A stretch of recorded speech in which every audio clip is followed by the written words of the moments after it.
sounds, really. I rustled the papers and cleared my throat. And somehow, at that moment, terrified as I was able to make a firm decision. I decided that I was going to make this guy who was standing up reading with me, Pasquale, though I didn't know his name yet, sit down.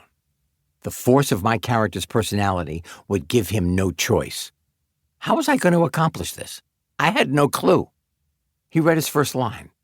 Something about how he had been talking to the girls, trying to persuade the girls to come to his makeout party.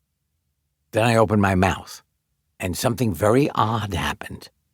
What came out was a voice that was not mine, one that I had never heard or used before, deeper and lower in my chest than my regular speaking voice. Assured, authoritative, rough around the edges, I pointed at Pasquale. I said. I had his full attention.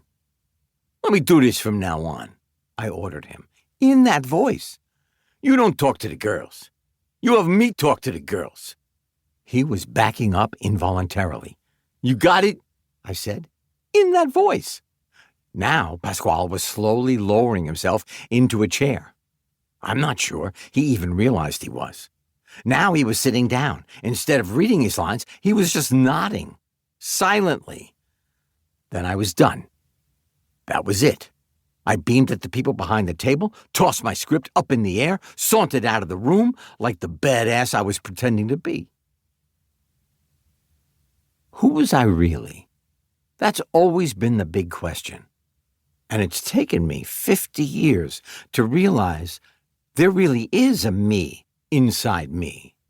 If you'd asked me back then, I would have told you all I knew at the time. Henry Franklin Winkler, formerly of 210 West 78th Street, apartment 10A, New York, New York. The son of Harry and Ilsa, younger brother of B. I had a BA in drama with a minor in psychology from Emerson College in Boston, one of the 2 schools of the 28 I applied to that actually accepted me. I'd somehow managed to scrape through 4 years of Emerson despite the fact that I really couldn't read. I mean that literally. Reading was not then, is not now, and never has been my forte. At Emerson, I once wrote a report on a book by the French sociologist Émile Durkheim by looking at the chapter headings in the table of contents and channeling a sense of what he was talking about.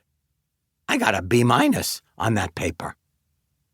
I was a terrible student, as far back as I can remember. This was a real problem for my parents. From my earliest days, the only thing I wanted to do was act.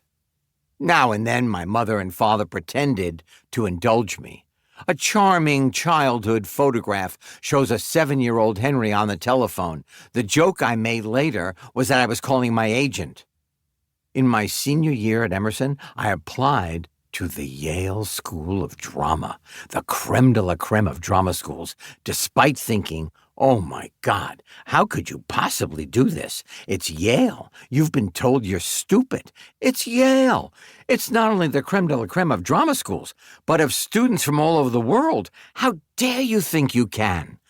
But finally, I said, I'm just going to try. It was the schizophrenia of, are you crazy? How dare you? But finally, oh, just shut up and try it. When I do speaking engagements, I say, you can't catch a fish unless your fly is in the water. At my Yale audition, when it came to performing the Shakespearean monologue I'd been told to memorize, I suddenly realized it had completely fallen out of my head. So instead, I improvised something on the spot, something I thought sounded Shakespearean-ish, and miracle of miracles, I got into the Yale School of Drama.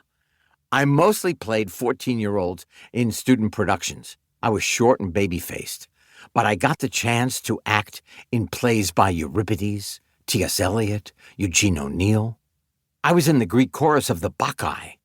By my 3rd year, I had grown enough to play Albert Einstein in Friedrich Dürrenmatt's The Physicists, speaking in my parents' German accent and wearing a curly wig and my father's 1930s shoes. To keep listening to this audiobook for free, click the link in the description.